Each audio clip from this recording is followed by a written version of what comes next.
जय माँ बगलामुखी, जय Shri Mahakal. Rakshabandhan 2024 date and time.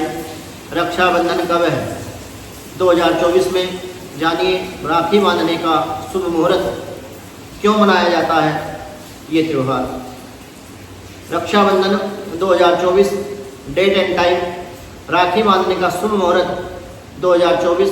Rakshabandhan का त्यौहार हर भाई बहन को दिल के करीब होता है। इस दिन बहन भाई की कलाई पर राखी बांधती है और ईश्वर से उसकी सुख समृद्धि की कामना करती हैं। ये पावन त्यौहार प्रत्येक वर्ष श्रावण माह के शुक्ल पक्ष की पूर्णिमा तिथि के दिन बड़ी धूमधाम से मनाया जाता है।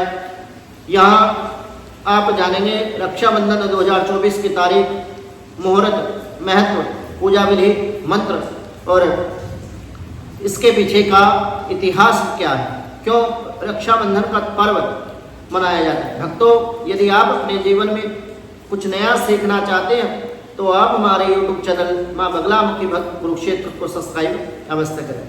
मैं आचार्य प्रदीप भारद्वाज अपने YouTube चैनल में आप सभी भक्तों का हार्दिक स्वागत करता हूँ, हार्दिक अभिनंदन करता हूँ। मैं आशा करता हूँ कि आप सभी स्वस्थ होंगे, मस्त होंगे।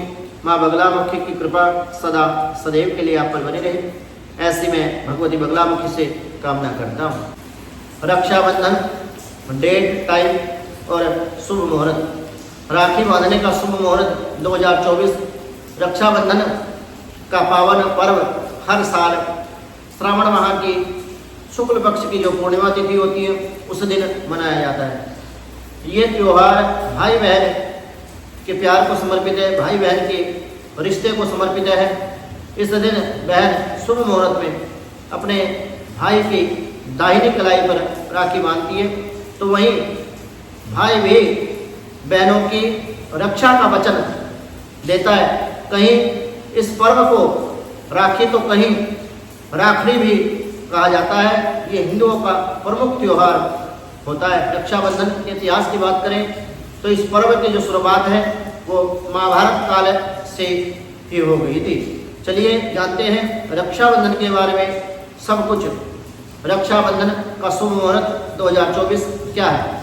इस साल रक्षाबंधन का त्यौहार 19 अगस्त 2024 को मनाया जाएगा। खास बात यह है कि इस बार राखी पर श्रावण पूर्णिमा के दिन सोमवार का व्रत का अद्भुत संयोग बन रहा है। इसके अलावा इस दिन सर्वार्थ सिद्धि योग, रवि योग और भी शुभ योग बन रहे हैं। राखी बांधने का शुभ मुहूर्त रक्षाबंधन 2024 शुभ मुहूर्त डेट टाइम। रक्षाबंधन पर राखी बांधने का जो शुभ मुहूर्त है वो दोपहर 1:30 से शुरू होकर रात्रि 9:08 तक ये शुभ मुहूर्त रहेगा। रक्षाबंधन के लिए अपराह्न का मुहूर्त दोपहर 1:43 से प्रारंभ होगा और 4:20 तक का समय रहेगा। वहीं रक्षाबंधन के लिए प्रदोष काल का शुभ मुहूर्त शाम 6:56 से प्रारंभ होगा और रात्रि 9:08 तक ये मुहूर्त रहेगा। इस समय पर यदि आप भाई की कलाई में राखी बांधते हैं तो इससे आपका भी कल्याण होगा और आपके भाई का भी कल्याण होगा।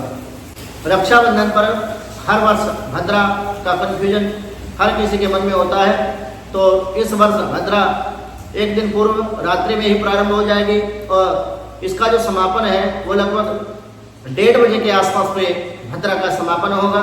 आप यदि इसके बाद में राखी बांधते हैं तो वो आपके लिए शुभ होगा, क्योंकि भद्रा में कोई भी शुभ कार्य नहीं किया जाता। रक्षाबंधन भद्रा पुंछ 9:51 से लेकर के सुबह 10:53 तक। रक्षाबंधन भद्रा मुख 10:53 से लेकर के 12:37 तक ये रहेगा। तो रक्षाबंधन कैसे मनाते हैं?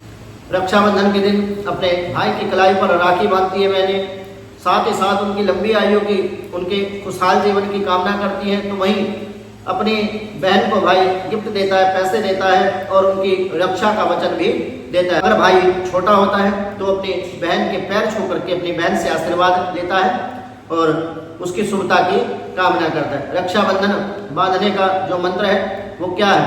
किस मंत्र के द्वारा रक्षा सूत्र बांधना चाहिए? रक्षाबंधन पर राखी बांधते समय निम्नलिखित मंत्र आपको पढ़ना चाहिए। मंत्र है ओम येन बद्धो बलि राजा दानवेंद्रो महाबला तेने त्वाम प्रतिबद्धनामि रक्षे माचल माचला। मंत्र मैं पुनः आपको बता देता हूँ कि ओम येन बद्धो बलि राजा दानवेंद्रो महाबला तेने त्वाम प्रतिबद्धनामि रक्षे माचल माचला। रक्षाबंधन की पूजा विधि। रक्षाबंधन के दिन राखी बांधने से पहले दोनों भाई बहन को उपवास रखना चाहिए। इस दिन बहन राखी की थाली सजाकर पूजा करती है। इस थाली में रोली, कुमकुम, चावल, अक्षत, मिठाई और दीपक लेकर के सबसे पहले ये जो थाली है भगवान को समर्पित करती है। इसके बाद बहन भाई को एक चौकी पर बैठा करके सबसे पहले भाई के मस्तक पर तिलक करती है कुमकुम से, उसके बाद में चावल लगाती है। उसके बाद में चावल लगाने के बाद में अपने भाई की दाहिनी कलाई पर राखी बांधती है, रक्षा सूत्र बांधती है और भाई की आरती उतारती है। फिर भाई को मिठाई खिलाती है। फिर अपनी सामर्थ्य अनुसार बहन को भाई उपहार देता है। रक्षाबंधन के अलग अलग नाम। रक्षाबंधन को लोग भिन्न भिन्न जो स्थान परिवर्तन के साथ साथ में जैसे भाषाएं बदल जाती हैं उसी के अनुसार त्योहार व्रत जो हमारे पर्व होते हैं उनको भी बोलने का अलग अलग नामों से उनको बोला जाता है। उत्तराखंड में रक्षाबंधन को श्रावणी के नाम से जाना जाता है। वहीं राजस्थान में इसे राम राखी और चूड़ा राखी के नाम से मनाया जाता है, जबकि तमिलनाडु, केरल और उड़ीसा में इसे अवनी अभितम नाम से लोग जानते हैं। रक्षाबंधन क्यों मनाया जाता है, अब इस बात पर बात कर लेते हैं कि रक्षाबंधन का त्योहार क्यों मनाया जाता है। तो इस त्योहार को इतनी तवज्जो, इतना महत्व हमारे शास्त्रों में दिया जाता है। हमारे बड़े बुजुर्ग जो कुल परंपरा के अनुसार चलता आ रहा है, तो इतने पुराने समय से जब ये त्योहार बना है तो इसके पीछे की मुख्य वजह क्या है। भारत में रक्षाबंधन का त्योहार प्राचीन काल से ही मनाया जा रहा है। इस पर्व की झलक रामायण काल से लेकर के महाभारत काल में देखने को मिलती है। पौराणिक ग्रंथों के अनुसार रक्षाबंधन से संबंधित बहुत सारी ऐसी कथाएं हैं, उनके अनुसार रक्षाबंधन मनाया जाता है, जिनमें देवराजेंद्र, सची, राजा बलि और भगवान श्री कृष्ण, देवी लक्ष्मी, माँ संतोषी, द्रौपदी, यम और यमुना की कहानी शामिल है। इसके अलावा इस त्योहार से जुड़ी एक दिलचस्प कहानी चित्तौड़ की रानी कर्णावती से जुड़ी हुई है।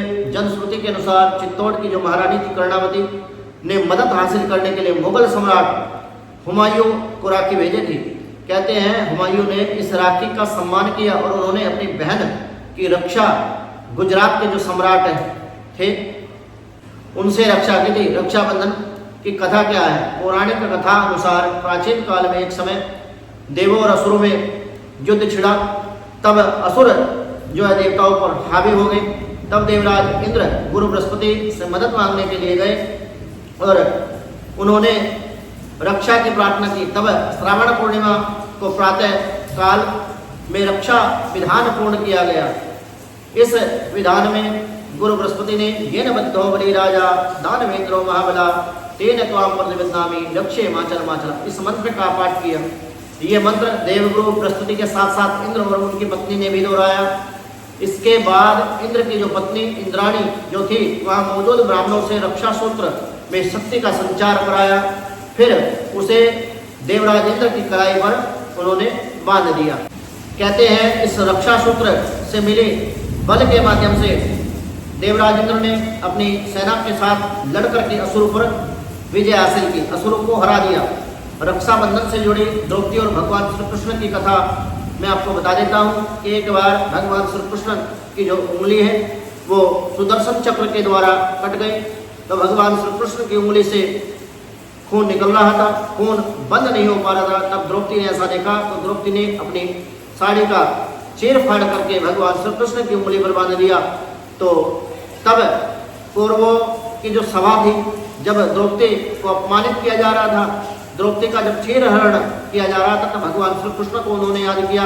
तब भगवान श्री कृष्ण ने उस थोड़े से चीर के बदले द्रौपदी की साड़ी को इतना बड़ा कर दिया कि कौरव उनका चीरहरण नहीं कर सके, उनको अपमानित नहीं कर सके, जो उनकी भावना थी।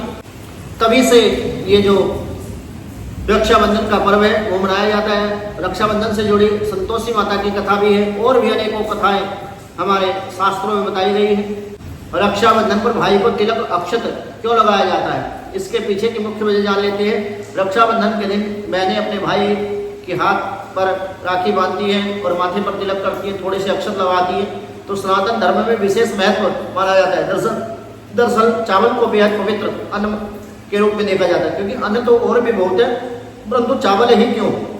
हिंदू धार्मिक मान्यताओं के अनुसार अगर तिलक के साथ में कच्चे चावल को मिलाकर माथे पे लगाया जाता है तो इससे शरीर के अंदर सकारात्मक ऊर्जा का जो प्रवाह है वो बढ़ता है, उसका संचार होता है, जिससे बुरी शक्तियां उस व्यक्ति का, जिसके मस्तक पर कुमकुम के साथ में चावल लगे होते हैं, उस व्यक्ति का बाल विवाह का नहीं कर पाती। ऐसी मान्यता के अनुसार अक्षत लगाए जाते हैं। भक्तों, मेरे द्वारा दी गई जानकारी यदि आपको अच्छी लगी हो तो आप हमारे YouTube चैनल मां बगलामुखी कुरुक्षेत्र को सब्सक्राइब अवश्य करें, वीडियो को लाइक करें, शेयर करें, चैनल को सब्सक्राइब करना ना भूलें, ताकि हमारी नई वीडियो का नोटिफिकेशन आपको प्राप्त हो सके। इसी मनोकामना के साथ जय मां बगलामुखी, जय श्री महाकाल।